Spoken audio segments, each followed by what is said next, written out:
Hello class, my name is Caleb Burrs. This is my church history research paper presentation. The event that I chose was the Great Schism of 1054. It was the first major split in the church. Excuse me.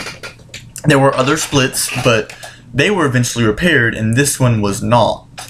I want to go ahead and set a little precedent of how everything happened, how the events that caused this even started. The first one was with Emperor Constantine calling the Council of Nicaea and then moving the capital to Constantinople. And then in the second Council of Constantinople, he created the Holy See of Constantinople. With this decision to move the capital, oops, my notes just went away.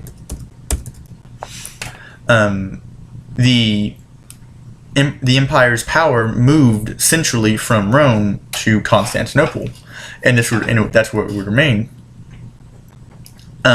This actually created a power vacuum, giving birth to the Pope.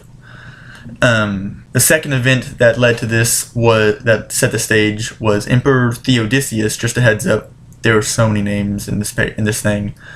I don't know how to pronounce them. Heads up. Emperor Theodosius gave half of his kingdom to his two sons in 395. Half of it to the east, half of it to the west. However, the west would not last for too long and would fall in 476. There were some other minor influences, such as the Western Church spoke in Latin and the Eastern Church spoke in Greek. The Western Church would be influenced theologically by the Roman government, and the Eastern Church by Greek philosophy. One of the sources I used to write my paper actually said this really well. How different was it in the East, where the church was subservient to the state throughout all these ages? The Eastern Church, from the days of Constantine onward, lived under the shadow of an imperial palace. These were important events. These were important events because they drew the imaginary line that would eventually manifest 700 years later. Now, I have a picture from my paper that I used, and it shows the Holy Sees. It shows where the line was of what happened. Nope. Also, my picture is backwards, so that's the only way I can make my picture show up correctly. On this area right over here, this is Rome, and here's the other seas. That is a great distance between the other two. You can see that whenever Constantinople, which is here, whenever Constantinople was founded, how all the power would now be focusing on these holy sees and not just all of them if it was Rome. So that was a major event. That was very important. Moving on to our major events, we have the Council of Chalcedon. I probably should have watched the video on how to pronounce that. And the Akkadian Schism. I thought it was funny how in McGrath's book, how each event had its own little subchapter, and it was difficult, for me at least, to understand how impactful every single event was, because one event would just lead on to the next. And if the event was not talked about in another place, it wasn't really seen as important. The only reason I know that the Pentecostal movement was important was because of the class at TKU called Holiness and Pentecostal Movement. That's the only reason I know that was an important event, because one, I'm also part of the charismatic movement, as whatever generation we're in, the fifth wave. So some of these events I didn't know were important or even played a part in the Great Schism. But the first one is the Council of Chalcedon. Even though the Council of Nicaea established Jesus as both human and divine, over time this was questioned, specifically by the Archbishop of Constantinople, Nestorius, and the Archbishop of Alexandria even considered or even thought that Nestorius may be a heretic, which is not something you want to accuse your colleague of being. This and a few other things led to the Council of Chalcedon, and it to fully establish Jesus as both divine and human. The Eastern Church, however, rejected this idea. Very much so that when the bishops returned from the council, they had to be guarded by soldiers. Alexander's archbishop was burned alive. Yeah. The reason for this was because of the theological idea of monotheism, I don't know, meaning that Jesus only had one nature, which was divine. The government did try to enforce the council, but after the emperor's last representative died, the idea of monotheism began to spread more and more, eventually leading to 2 archbishops actually believing in this. And similar things continue to happen. A usurper of the emperor published the Encyclion, condemning Chalcedon, and over 500 bishops signed it. Excuse me. When the emperor did return to power, he was manipulated by, I believe, the Archbishop of Constantinople to write the Henoticon. This would allow for the Eastern churches and the Western churches to continue moving forward with differing theological ideas. But the Pope would reject this idea, and the first schism occurred. However, the worst part about this was not the schism in itself, it was how it was reconciled. There was no reconciliation between the 2 groups. The only thing that happened was 30 years later, the emperor died. And because he was the person that was excommunicated, any damage between those 2 years just occurred. They didn't do anything about it. One thing I do want to note from McGrath's books is when he covered the Great Schism, he said that all the events prior to that were reconciled and didn't have really a lasting effect. I disagree with that. As far as I can tell, there was never a healing process in some of these events. The next is the rise of Islam. I'm not going to cover the next 2 events too much because they were covered really well by the class. Islam started in the 7th century and began spreading really quickly through conquest after Muhammad's death. It actually spread so much that it took over 3 of the holy sees and dismantled them, turning them into mosques. This only left the Holy See of Constantinople and of Rome. More and more, the Eastern churches became comfortable with the cultures around them.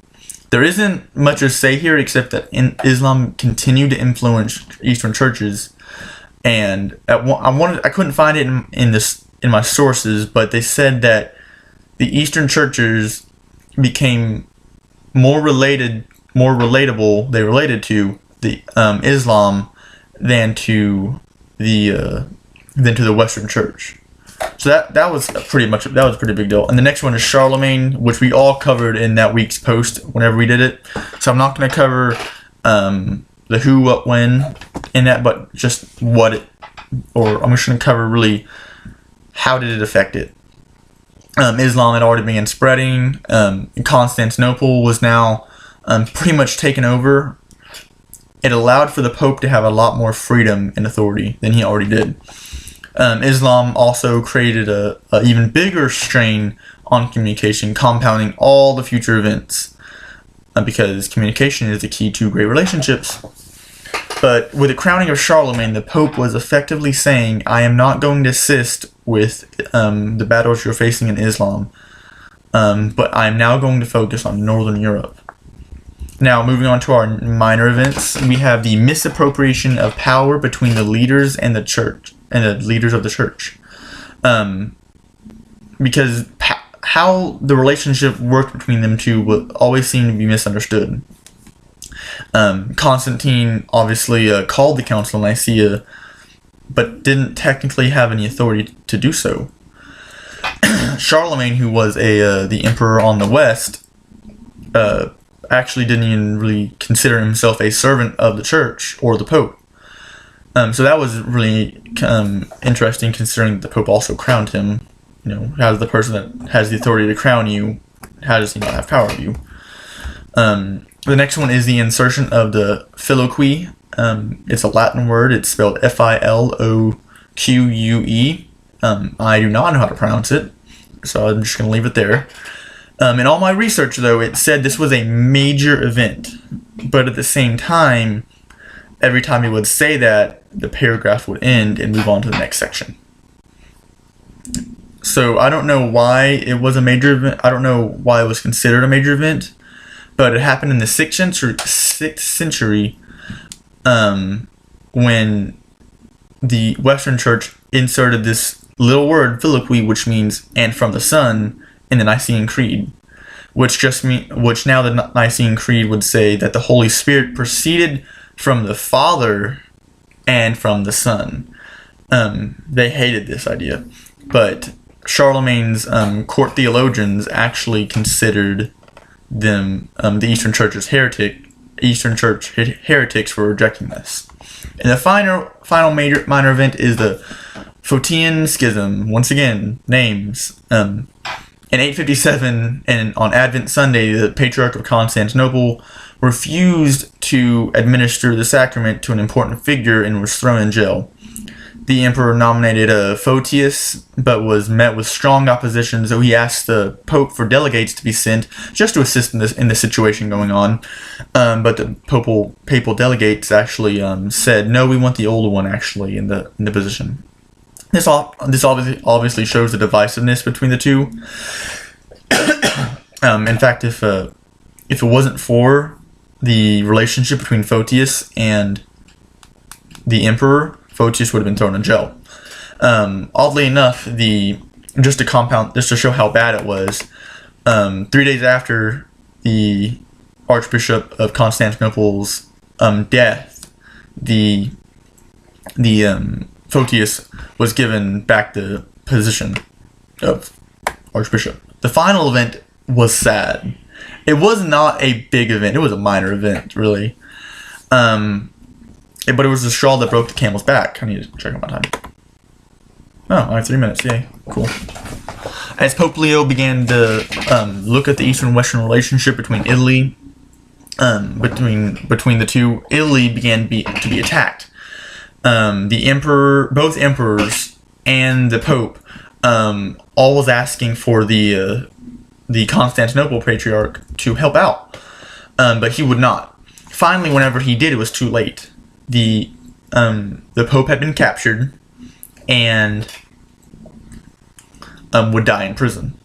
However, as the Archbishop of Constantinople agreed to help, the Pope sent delegates. I'm trying to think of how the event went. The Pope sent delegates, and as the delegates arrived, word that the Pope had died arrived too. But the Pope did give his delegate, one of his 3 delegates, the authority to write a papal letter, which is an authoritative letter. But this man was not a diplomat at all. The letter essentially said that the Pope is the highest authority, and you need to listen to what he says. He is the authority. This obviously was rejected, but the delegate responded very lovingly by excommunicating him. And obviously the Archbishop returned the favor by excommunicating him. That's the Great Schism. That's how sad that is. Just some application of this is, I work in my church's children's ministry, and I know when a kid walks in, when over the past week something has happened to him, and I know that if those things are not dealt with, they'll grow into something big, and they'll become a inner vow, a major wound in their life. I know that these events have to be interpreted by the Holy Spirit. The Holy Spirit has to tell them what really happened. And without them, we have pretty much a great schism happening in a person. Hope you enjoyed this. I enjoyed this class. Maybe I'll see some of you guys later in some other classes. Bye.